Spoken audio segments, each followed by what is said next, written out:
Welcome to Sparks academy. இன்னைக்கு current affairs கிளாஸ்ல August 6th and 7th current affairs சேர்த்து பார்க்கலாம். ஸோ ஆகஸ்ட் 6th நம்ம ஹிரோஷிமா டேன்னு சொல்லுவோம். ஏன் அப்படின்னா ஆகஸ்ட் 6th 1945 வேர்ல்ட் வார் 2 அப்போ யுனைடெட் ஸ்டேட்ஸ் ஆஃப் அமெரிக்கா ஜப்பான்ல இருக்க ஹிரோஷிமால ஒரு ஆட்டமிக் பாம்பை போட்டிருப்பாங்க. அந்த ஆட்டமிக் பாம்போட பேர் என்னன்னா லிட்டில் பாய். அதுல என்ன ஃபியூவல் இருந்துச்சுன்னா யுரேனியம் 235. ஸோ எத்தனை மணிக்கு போட்டிருப்பாங்க அப்படின்னா 8:15 AM போட்டிருப்பாங்க. ஸோ இதனாலதான் நம்ம ஹிரோஷிமா டேன்னு சொல்றோம். அடுத்து ஆகஸ்ட் 7th நம்ம நேஷனல் ஜாவ்லின் டேன்னு சொல்றோம். ஏன் அப்படின்னா ஆகஸ்ட் 7, 2021 அப்போ நீரஜ் சோப்ரா ஒலிம்பிக்ல கோல்டு மெடல் வாங்கியிருப்பாரு. எதுக்கு அப்படின்னா ஜாவ்லின் த்ரோக்கு கோல்டு மெடல் வாங்கியிருப்பாரு. இவர் தான் second individual Indian to receive Olympic gold medal. அப்ப ஃபர்ஸ்ட் யாரு அப்படின்னா அபினவ் பிந்த்ரா. அவங்க தான் ஃபர்ஸ்ட் இண்டிவிஜுவலா கோல்ட் மெடல் வாங்கியிருப்பாங்க. எதுக்காக அப்படின்னா ஷூட்டிங்ல. அடுத்ததா பங்களாதேஷ்ல இங்க இப்ப ஒரு கலவரம் நடந்துட்டு இருக்கு. ஸோ அதனால அங்க இருந்த பிரைம் மினிஸ்டர் ஷேக் ஹுசைனா இவங்க என்ன பண்ணிருப்பாங்க அப்படின்னா ரிசைன் பண்ணிருப்பாங்க. இவங்க அங்க உள்ள பிரைம் மினிஸ்டர் இவங்க ரிசைன் பண்ணிட்டு இந்தியாவுக்கு வந்திருப்பாங்க.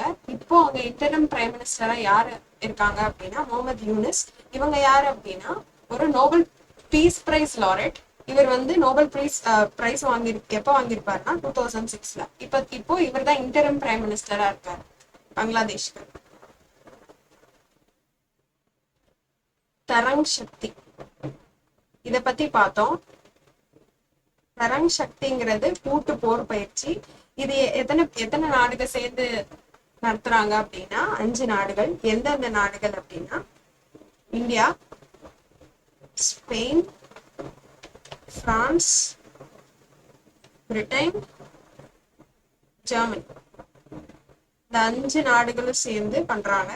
ஸோ இந்த தரங் சக்தி 2 கட்டமா நடக்கும். முதல்ல சூலூர்ல நடக்கும்னு ஆல்ரெடி சொல்லியிருந்தேன்.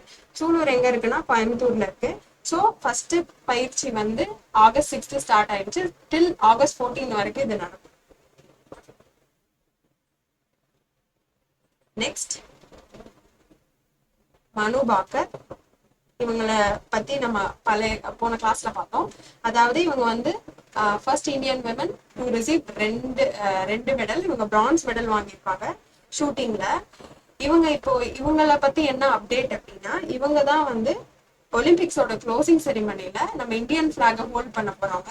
அப்போ ஓப்பனிங் செரிமனில யாரு இந்தியன் நேஷனல் பிளாக ஹோல்ட் பண்ணியிருந்தா அப்படின்னா PV சிந்து அண்ட் சரத்கமல். இவங்க 2 பேரும் ஹோல்ட் பண்ணியிருந்தாங்க. ஸோ க்ளோசிங் செரிமனில யாரு ஹோல்ட் பண்ண போறாங்க அப்படின்னா மனு பாக்கர். ஓகே, இவங்க யாரு? வினேஷ் போகாட்ன்றவங்க யாரு அப்படின்னா இவங்க ஒரு ரெஸ்லிங்ல பார்ட்டிசிபேட் பண்ணியிருக்காங்க. ஸோ இவங்களை பத்தி இப்ப என்ன நியூஸ் அப்படின்னா first Indian women to reach 50 kg wrestling women finals. ஃபைனல்ஸை ரீச் பண்ணிட்டாங்க. ஸோ இவங்க அட்லீஸ்ட் இப்போ கோல்டு இல்லைன்னா சில்வர் வின் பண்ணி கொடுக்கறதுக்கு வாய்ப்பு இருக்கு. அதனாலதான் நம்ம இவங்களை சாதனை படைத்தார்னு சொல்றோம். 50 kg ரெஸ்லிங் விமன் ஃபைனல்ஸுக்கு போயிருக்காங்க வினேஷ் போகாட்.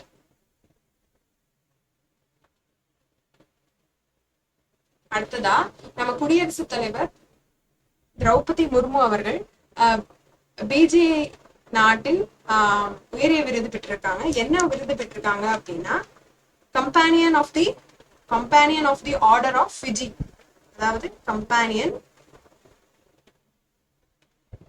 தி ஆர்டர் ஆஃப் ஃபிஜி என்ற அவார்டை வாங்கியிருக்காங்க. யார் அப்படின்னா நம்ம குடியரசுத் தலைவர் திரௌபதி முர்மு. அப்ப ஃபிஜி நாட்டோட தலைநகர் என்ன அப்படின்னா சுவா. ஏன் இதை நம்ம தெரிஞ்சுக்கணும் அப்படின்னா சுவால வச்சுதான் அவங்களுக்கு இந்த அவார்டை கொடுத்துருப்பாங்க. அதனால நம்ம தெரிஞ்சுக்கணும். அடுத்ததா ஆகஸ்ட் 7th நம்ம இன்னும் என்ன டேவா செலிப்ரேட் பண்றோம் அப்படின்னா நேஷனல் ஹேண்ட்லூம் டேவா செலிப்ரேட் பண்றோம். எதுக்காக அப்படின்னா அப்போதான் நமக்கு இந்தியன் நேஷனல் மூமெண்ட்ல முக்கியமான மூமெண்டான ஸ்வதேசி மூமெண்ட்டை ஸ்வதேசி மூமெண்ட் அன்னைக்குதான் ஆகஸ்ட் 7 1905 தான் லான்ச் பண்ணியிருப்பாங்க. அதை ரிமெம்பர் பண்ற விதமா நம்ம வந்து ஆகஸ்ட் 7 19 அதாவது எவ்ரி இயர் நம்ம என்ன செலிப்ரேட் பண்றோம்னா நேஷனல் ஹேண்ட்லூம் டேவா செலிப்ரேட் பண்றோம். எப்பையில இருந்து செலிப்ரேட் பண்றோம் அப்படின்னா 2015 இருந்து.